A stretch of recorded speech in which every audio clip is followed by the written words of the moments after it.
friends, what is up? Welcome back to my channel. Today I wanted to share with you the 5 things that have really changed the game for me this time around with my weight loss journey. I've posted so many videos about my current weight loss journey, so I will link those in the description box below in case you want to get all caught up and see how I gained 35 pounds over the course of the pandemic so far.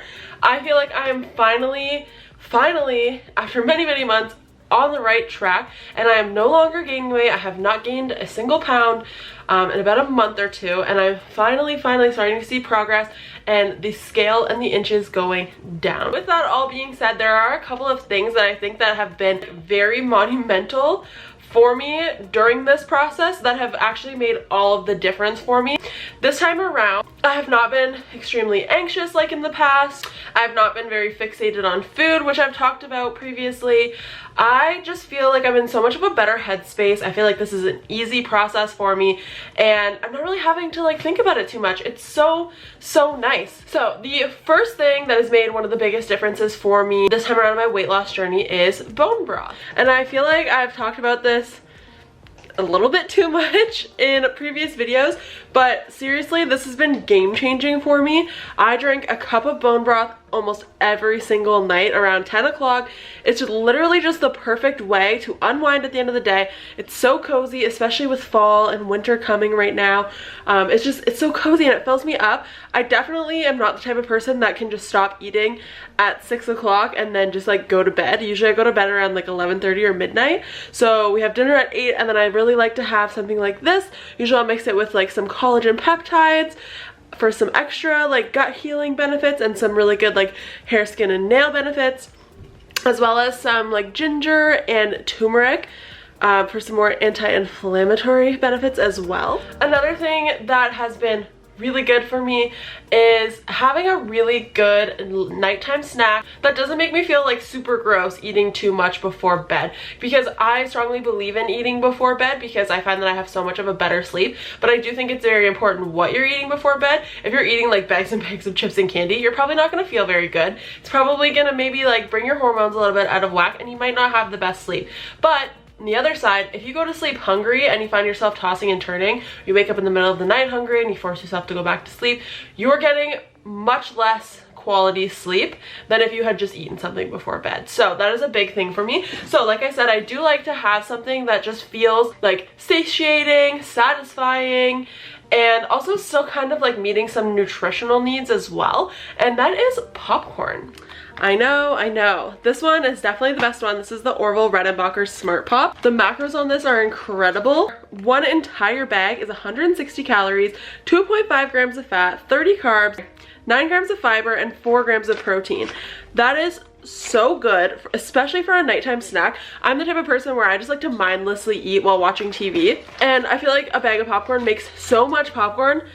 I feel like I'm eating it forever, and it just really satisfies that feeling of like needing to eat something. I also really like this at the end of the day where maybe I didn't pay as much attention to my fiber, and then I get a quick 9 grams, you know, keep everything moving. But I am a really big like warm savory person, especially at night. I don't know why, but I always crave like meat or something like that. So I really like to have this as opposed to like Boom Chicka Pop or something like that, because again, because of the macros, as well as just that warm feeling of like heating it up.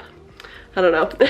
All right, the next 2 things that I want to talk about just really quickly are scales. And I'm talking about 2 kinds of scales. I'm talking about a body analyzing scale as well as a food scale. So let's talk about the body analyzing scale first. It's my Fit Index scale. This is one of those smart scales where you download an app, you connect the Bluetooth, and you see everything right on your phone. So with this scale, I step on it, I calibrate it really quickly, and then the weight will load up on my phone, but it also counts like your muscle mass, your body fat percentage. And I know these may not be that reliable or that truthful, but honestly, it's just super nice and super motivating to see numbers other than just your weight, because there are just so many other factors that are so much more important to be looking at. So I highly recommend getting something like this. This was like, I think $30 on Amazon. I will link it in the description box below. It's just been really exciting to like open the app. I can see the trend lines from my past month or so and just kind of compare where I've been at. Just seeing like the natural fluctuations and things like that. It's definitely helped me normalize the numbers for sure. So definitely something to look into. And for the second type of scale, we're talking about food scales. Now, this one you have to be very careful. Again, if you do have an issue with numbers and fixating on numbers and things like that, I personally like to use a scale sometimes, very rarely. There are a few things that I will measure. One thing is spreads. So if I have a bagel or toast or something like that and I'm putting peanut butter on, I do like to sometimes measure that out, like weigh that out, because it is so easy to go overboard on peanut butter. It's ridiculous. And another thing is like cream cheese. I tend to not go overboard on that, but I just kind of like to check to make sure I'm not having like 4 tablespoons and tracking 2, just in case. I just really want to set myself up for the best. But if I want 4 tablespoons of cream cheese, I'm gonna have it. I'm just gonna track that. I just kind of want to know. Another thing that I really like to track is like my proteins. And the other thing that I really like to measure out is like my candy and chips. I don't do this always. I don't like to be too focused on my snacks and my like treats, I guess you might call them. Sometimes like on a Saturday night we're watching movies, I just want to mindlessly eat, and I think that's okay sometimes. But sometimes during the week I'm like, like chips sound really good right now. Or like almond M&Ms. This is the one thing that like has really sold me on a scale, and it is the discovery that I can usually eat more than I think I can. So for example, almond M&Ms is what I've used for this example. I would put what I would think was a serving size in my hand. If I had any more of that, I would feel guilty that I was going over it, which I know that's a whole other thing. I would put this in my hand and I would think that was 1/4 of a cup, which is a serving according to the packaging. Then I would weigh it and realize that I could eat double that serving, which is like amazing, because who doesn't want to get told that they can eat more candy? I've also seen examples on some of like the fitness groups that I'm in of people, I think somebody weighed out Sun Chips, and I think on the back it says like 14 Sun Chips for this many grams, and that's the macros. And then she weighed it all out and she had like 30 Sun Chips for that number of grams. So she's like, this whole time I could have been eating 30 Sun Chips? That's one of the biggest reasons. I try very hard not to get focused. I don't weigh everything out. I just like kind of guesstimate and try not to be like too obsessed about it. But yeah, it's definitely been a big game changer for me in many different ways. Now, the last thing that has been huge this time around on my weight loss journey has been reading. I watched a YouTube video a couple months ago around the beginning of the pandemic. I will link her channel down below. Her name's Danielle, and she kind of just talked about how she was in the middle of like a big life overhaul. She was feeling so much more positive and optimistic, and like her life is changing, and it was all because of this book. I immediately went and bought it because I was just so fascinated by how this could change your life so much. And I was right in the peak of trying to figure out how to like naturally heal my autoimmune disease. So I was like, I'm gonna try everything. I am desperate. So I got this book, and no joke, it really did change my life. It's called You Can Heal Your Life by Louise.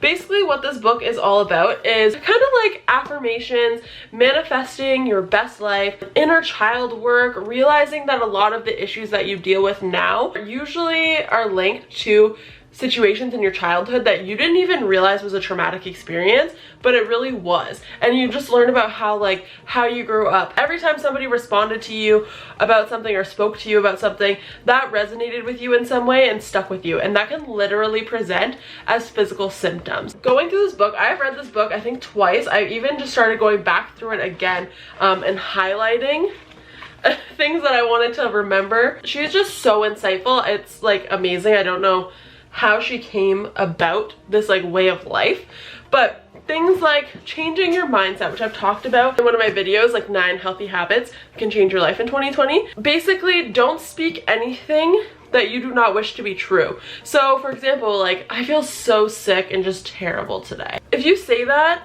you're kind of creating that. If you kind of like, it's almost like lying to yourself, but you just try to believe it. Like, I feel great, I'm fine, it's not that bad, I'll feel better very soon. Your mind starts to like create that and you automatically start to feel better. And things like, just like manifesting things into your life, like I have no debt, I have no financial stress, things like that, constantly repeating that, then you start to unlock something and you're showing the universe that you are ready for a debt-free life, a financial stress-free life. Obviously, it's not a magical thing, the universe just gives you things. I've heard that sometimes it is. I haven't personally experienced that yet. When you start to say things like this, you literally are altering your brain chemistry to start trying to live a life where that becomes true for you. The perfect example for me right now with my weight loss journey is I started reciting, I am willing to change, I'm releasing the need that I have created to be overweight, I lose excess fat easily and readily with very little stress. I don't have to think too much about losing weight because it just happens naturally for me. And I kid you not, I noticed within a day, my thoughts and my fixations about food and diet and my body just disappeared. I'm no longer craving things. I don't feel like I'm restricting anything. I'm just so much less hungry. And I know this may sound like kind of bizarre to some people, but honestly, I would just say, like, even if it's placebo, it doesn't matter because it's still working. But yeah, I highly recommend checking this out. It talks all about how you can like naturally heal yourself. Like there's a whole section in this book of things that you can recite for certain like ailments. Like if you're having tonsillitis, she says this is fear, repressed emotions, stifled creativity. You can say and recite over and over, my good now flows freely, divine ideas expressed through me, I am at peace. I think there's also one for multiple sclerosis as well, which is what really drew my attention to this. I highly recommend anybody checking out this book if you can. All right, so those were the 5 things that have been massive game changers for me in my weight loss journey in 2020. I'm so excited to keep implementing these things and finding out new things that are working for me so I can share them with you, and so that hopefully in like a month or so I can come back on here and say, guys, look at me, I did it, I'm doing it. And that's just like so exciting to me. And if I can just like inspire anybody to making little habit changes.